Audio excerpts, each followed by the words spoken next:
porque demanda tanta energía que el niño no tiene energía para eso, no tiene tampoco la capacidad psicológica. Y la maestra a veces no entiende por qué ese niño, que es el peleador, nadie se junta con él. Y no se juntan con él porque es muy cansador estar con una persona así. Y uno cuando es niño tiende a juntarse con aquel que lo hace sentir bien. Porque los niños se manejan mucho por eso, por el sentimiento, por lo que me hace sentir bien. Por eso nunca van a ver a un niño que se junte con alguien con el cual no se lleva bien. Uno se junta con alguien con el cual se lleva bien y que tiene muchas cosas en común y que puede pasar un momento placentero. En cuanto comienza a hacer problema a esa persona, lo rechaza, el grupo lo rechaza. Y eso hace entonces que ese niño quede en una soledad y que los otros lo ataquen. Los niños muchas veces atacan para que él no me ataque a mí. Entonces es un sistema de defensa. Por eso toda la política detrás del bullying está totalmente equivocada, porque no apunta a fijarse qué pasa en ese niño, cuáles son las raíces y cuál es la asistencia, incluso psicológica o psiquiátrica, que ese niño necesita para poder salir de ese estancamiento psicológico y muchas veces cerebral, por así decirlo. Walter quedó estancado en esa etapa porque él nunca supo quién era. Y yo le decía que eso es algo muy peligroso, porque los niños, a esos niños así, lo dejan de lado. Lo dejan de lado porque hay algo ahí que no encaja y los niños se dan cuenta de eso.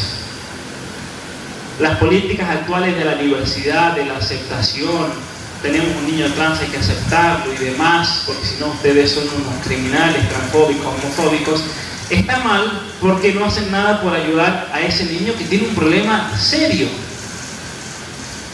Y en el caso de Walter, esa debilidad y esa confusión enorme acerca de su propia personalidad atrajo a un tipo de personaje que generalmente ocurre y los termina de destruir, que es el abusador. La persona que es abusadora siempre anda en la búsqueda de ese tipo de niños que estén quebrados psicológicamente. ¿Por qué?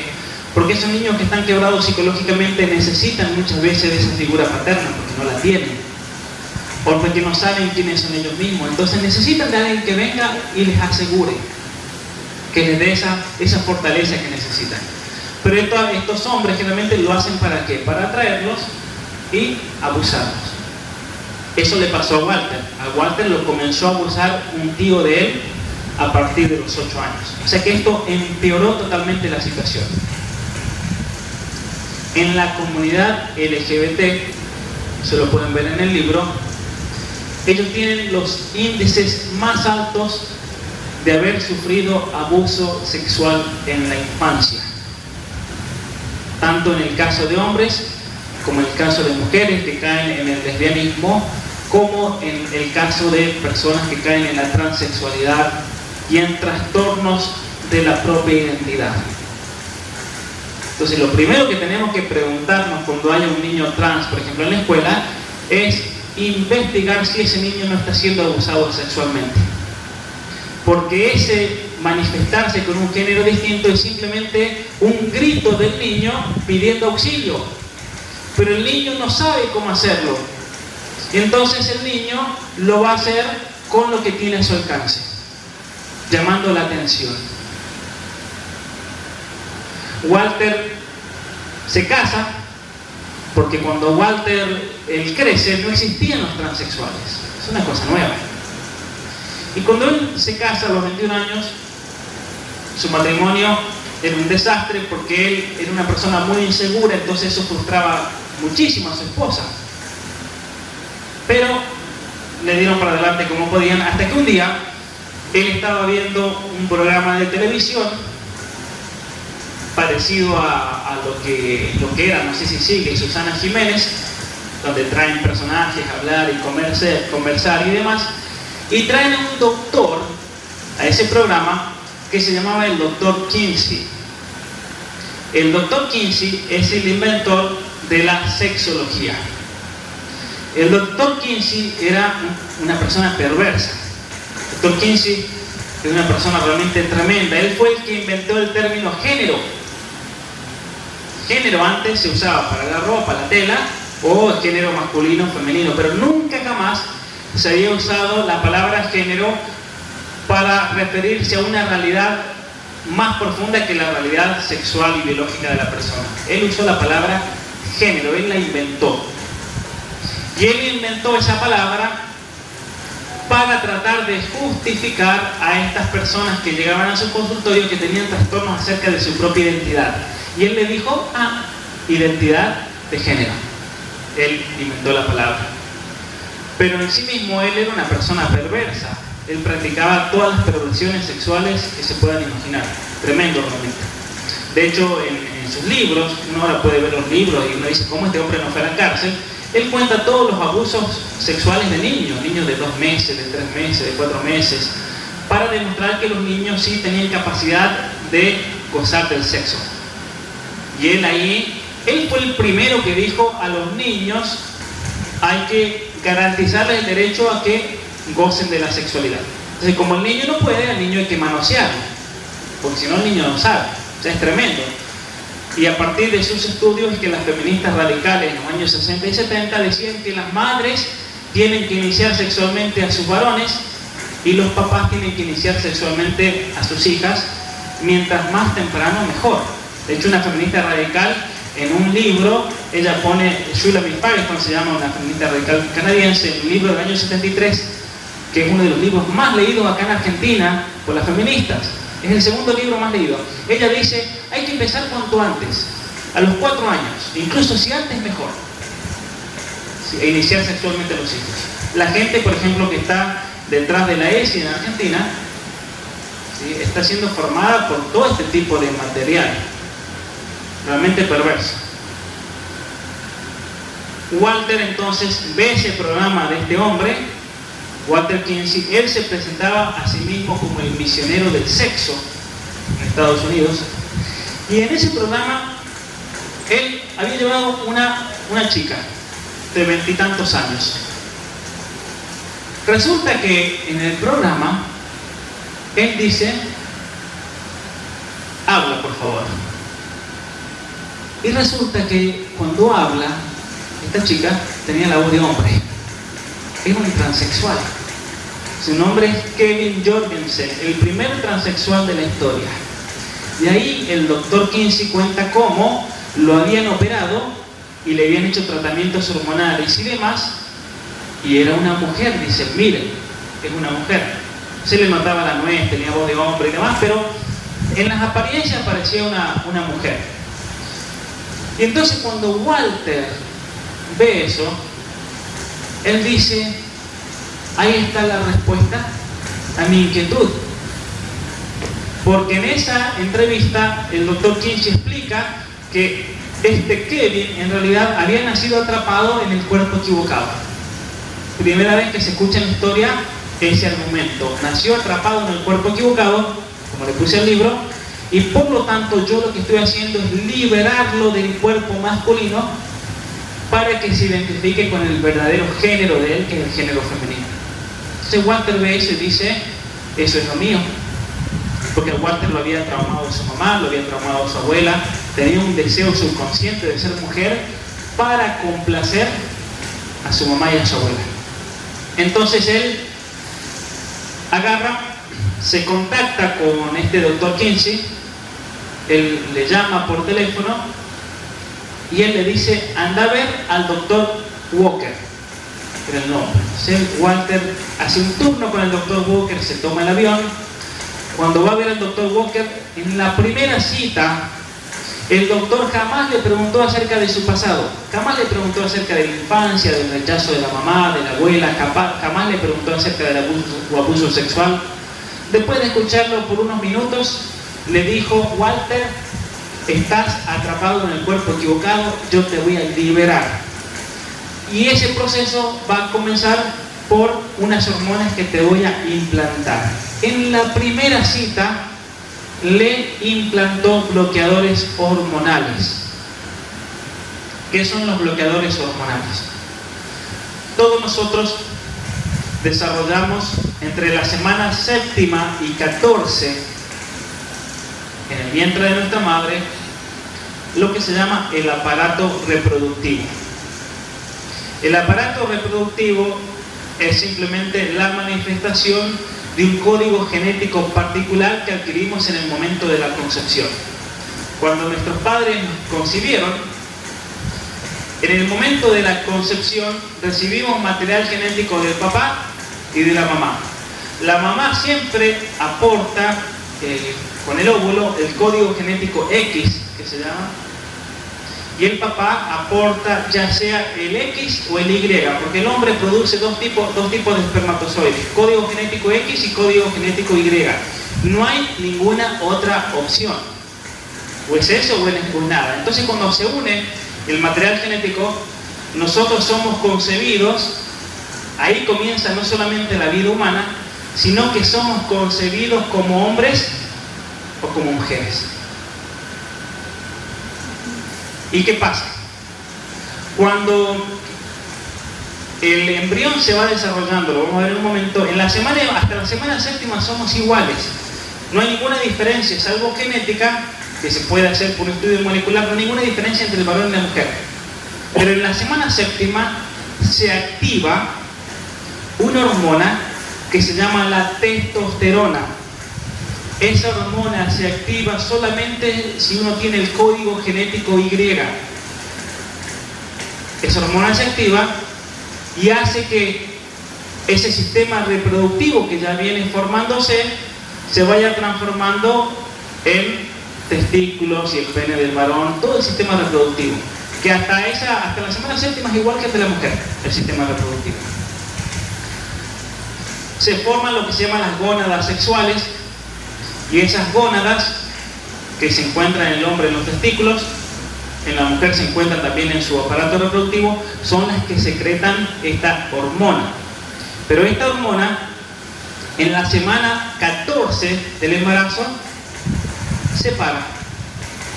Es como que permanece virtualmente, se duerme, no aparece más. Y recién en la pubertad se activan nuevamente.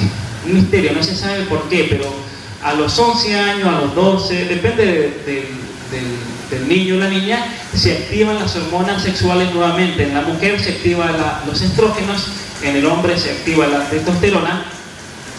Y entonces en este tratamiento para tratar de convertir a una persona de hombre a mujer o de mujer a hombre, lo primero que tienen que hacer es bloquear esas hormonas. Las bloquean. Es un tratamiento que tarda más o menos 2 años. Pero si a uno le bloquean las hormonas sexuales, ¿qué pasa? Esas hormonas no sirven solamente para cuestiones sexuales y el desarrollo. Nosotros, cuando se apagan esas hormonas en la semana 14, se activa una hormona que ya viene más o menos activada, pero se activa, se potencia, una hormona que se llama la hormona del crecimiento. Por eso el bebé en la panza de la mamá crece de la manera que crece, porque hay una hormona que es la que va procesando todo para que el niño crezca. El niño nace y pega un estirón hasta los 7 años más o menos, 8 años, 9 años. Pero de repente, cuando la testosterona se activa en el varón y el estrógeno se activa en la nena, esa hormona del crecimiento se va a dormir. Y es la testosterona del varón y el estrógeno lo que permite ese cambio radical por el cual el niño pasa de la infancia a la adolescencia, a la madurez plena física. No por la hormona del crecimiento, sino por la testosterona o el estrógeno. Entonces, ¿qué pasa? Cuando a un niño o un joven se le dan bloqueadores hormonales, si no le dan algún tipo de hormona que reemplace esas hormonas naturales, lo matan. Porque la testosterona en cada uno de los varones que estamos acá y el estrógeno en cada una de las mujeres sirve para que crezcamos, pero sirve también para que el cuerpo funcione. para que nuestro hígado procese, para que podamos hacer la digestión, para que podamos pensar, para que el cerebro tenga sus funciones, para que el corazón palpite, para todo. Si por alguna cuestión médica, genética, se nos llegan a apagar o bajar los niveles hormonales, quedamos en la lona total, incluso nos podemos morir. Por eso cuando a un niño, cuando a un joven, en el caso de Walter, cuando le dan bloqueadores hormonales para bloquear esas hormonas naturales, sí o sí le tienen que comenzar a inyectar hormonas sintéticas, que tienen consecuencias muy, pero muy graves para la salud humana, como lo vamos a ver en un momento. Entonces a Walter le comenzaron a introducir esas hormonas sintéticas de mujer, y después de 2 años, él fue el segundo caso en la historia de una persona que operaron, le extirparon sus genitales, le hicieron implantes mamarios, le trataron de convertir de alguna manera lo que parecía genitales femeninos. Él me contó que yo no lo sabía y lo aprendí, después bueno, fui aprendiendo más, que las personas transexuales cuando le hacen una operación y le quitan los genitales, como naturalmente en el varón eso está siempre encerrado, el cuerpo lo percibe como una herida. Entonces los transexuales, cada 3, cada 4, cada 5 años, a veces más seguido, depende, se tienen que hacer un remodelamiento, por así decir, porque se les cierra. Y muchos se mueren porque se les cierran y no pueden orinar y se crean unas infecciones tremendas. Lo mismo pasa con la mujer. En la mujer es más peligroso todavía, porque la mujer tiene todo un ecosistema por el cual secreta ciertos líquidos que previenen que muchas bacterias y virus entren en el cuerpo humano. Cuando a la mujer la operan, cortan esas fuentes, ¿no es cierto? Las eliminan, esas fuentes de líquidos que limpian naturalmente y que previenen. Entonces en la mujer se crean unas infecciones tremendas y viven con infecciones que muchas veces llevan también a la muerte. O sea, ¿yo por qué les digo esto? Para hacerles entender, que quede bien claro, que todas esas operaciones pagas por el gobierno en la Argentina son criminales, porque no tienen ningún fundamento ni científico ni medicinal. Y los médicos que están detrás de eso son criminales, porque ellos saben que le están arruinando la vida a esa persona, pero lo hacen por plata. Es tremendo. Por eso las fundaciones acá en Argentina que están detrás de las operaciones de transexuales, que administran las hormonas, la casa FUSA, esa gente es de lo peor que existe, es de lo peor. Y encima reciben el dinero de nuestros impuestos para llevar a cabo esta campaña criminal. Yo le llamo una campaña criminal y se los digo en la cara si se los tengo que decir a ellos. Yo no tengo miedo de que me hagan juicio si quieren, porque son criminales. Lo que están haciendo es tremendo realmente. Resulta que Walter pasó por todo esto, lo operaron, vivió 25 años como transexual. Y la transexualidad no le solucionó nada, por más que ese médico le dijo que él iba a ser libre, que iba a ser feliz, que ahora iba a estar en el cuerpo adecuado, lo había liberado del cuerpo de hombre, y comenzó el alcoholismo, la drogadicción y especialmente la depresión, lo cual lo llevó a él a tener muchísimos intentos de suicidio.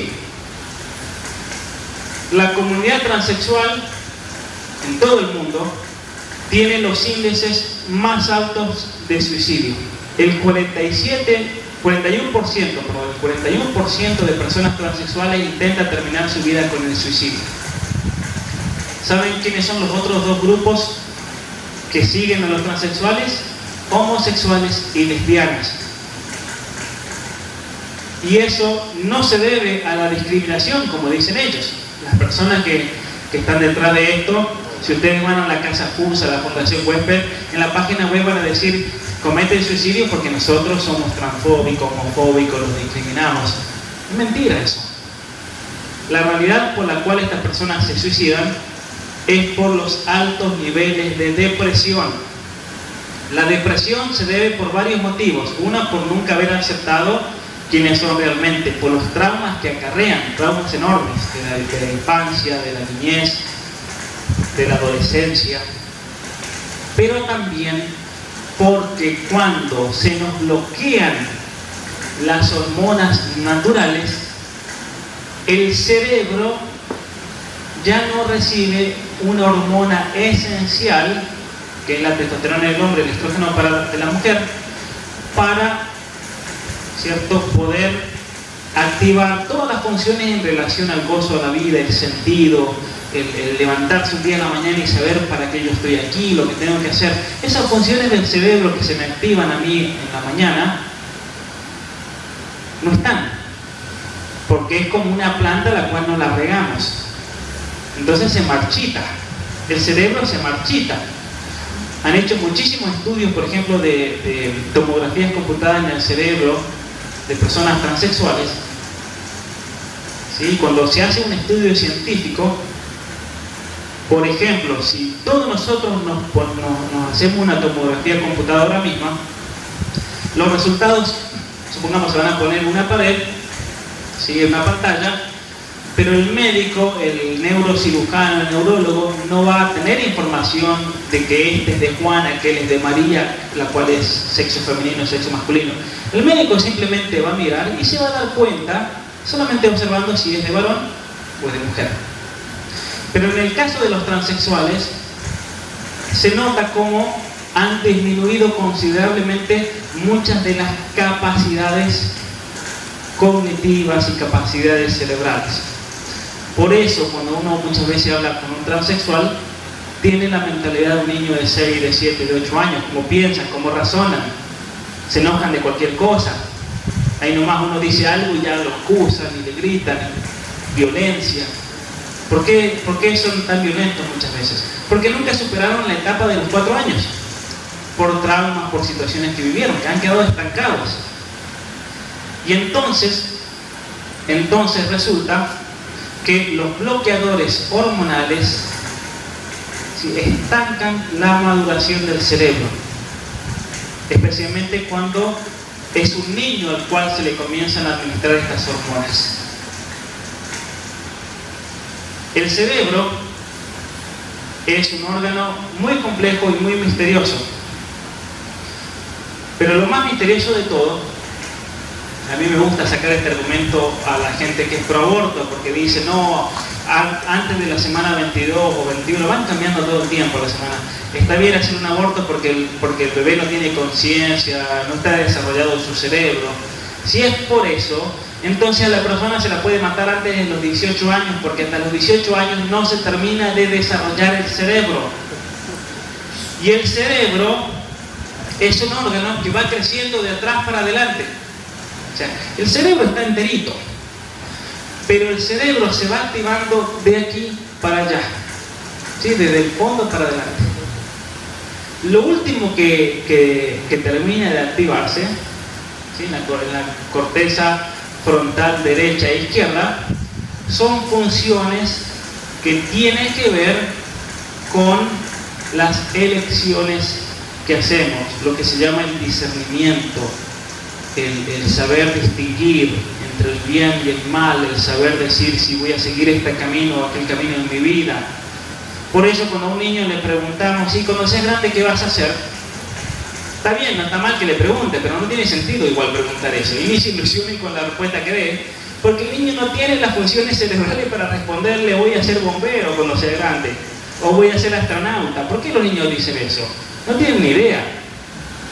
Lo ven como algo importante, astronauta, ¿por qué generalmente en los años 70, 80 han hecho estudios sobre eso? ¿Por qué los niños decían que querían ser bomberos o que querían ser astronautas? Porque escuchaban a los papás qué valientes que son los bomberos, mirá el astronauta que llegó a la luna. Entonces el niño, eso es lo más grande que existe, voy a ser bombero, voy a ser astronauta. Entonces un niño no tiene desarrollada esa capacidad cerebral para lo que se llama la prudencia, para la elección y demás. Esa es la razón por la cual un joven, por ejemplo, antes de los 18 años no debería manejar, no debe tomar alcohol, no debe fumar, porque va a meter la pata, porque no sabe controlarse a sí mismo. En Estados Unidos hicieron un experimento muy gracioso. Llevaron a chicos de la secundaria y los llevaron a una pista de automovilismo como la del TC2000, y estaba la tribuna Entonces de a uno decían, a ver los muchachos, vengan, de a uno lo vamos a meter acá, lo metían en el auto, y en el auto, en la parte de atrás, en el asiento, tenían una máquina que es la que hace tomografías computadas. Cuando uno va al hospital, ve que se mete en ese tubo. Bueno, estos científicos de Siemens, una compañía alemana, habían hecho una máquina para hacer tomografías computadas adaptada al auto, y los jóvenes le ponían un cablecito por todos lados. Entonces electrocefalograma, tomografía computada y demás, y lo ponían a andar. Entonces daba una vuelta el chico solo. De repente, en algún momento de su recorrido, le decían a todas las chicas que estaban metidas, escondidas, vayan a la tribuna. Y el muchacho, cuando veía a todas las chicas ahí, le metía el acelerador con todo. Le metía el acelerador, terminaba chocado. ¿Y qué descubrieron? Descubrieron que un joven, cuando no tiene desarrollada la corteza frontal derecha, no tiene la capacidad de tomar elecciones sabias. Pero lo que se activa en el cerebro es otra función que tiene relación con la aceptación, el ser aceptado. Entonces el muchacho, para ser aceptado, para que diga, mirá qué capo, cómo anda, le metía el acelerador con todo. Y dentro de la pista empezaron a agregarle obstáculos. Entonces le ponían uno que decía pare, y le dijeron, mirá que tenés que parar. Entonces el muchacho iba, ponían a otro, iba, tenían que parar en teoría, pero claro, lo estaban mirando todo, así que pasaba con todo, ni frenaba, porque claro, así me admiran. Porque lo que estaba buscando era la admiración, ¿sí? Que era la función que se prende en esa edad. Por eso muchas veces los jóvenes, cuando están solos, pero entre ellos, sin la mirada de los papás, meten la pata. Yo, como tenía 12 años, vivía en la montaña, en el campo, en la provincia de San Juan. Y resulta que teníamos que hacer un trabajo práctico. Entonces dijimos, vamos a la casa de tal, nos dividieron en grupos. Yo en teoría iba a estar con el grupito X, pero me tocó con otro grupito. Entonces me fui con ese grupo. Resulta que el otro día nos enteramos en la escuela que los del grupito X, eran 4 varones, se habían juntado en la casa de uno de ellos, cuyos padres de este niño eran cuidadores de una casa de campo.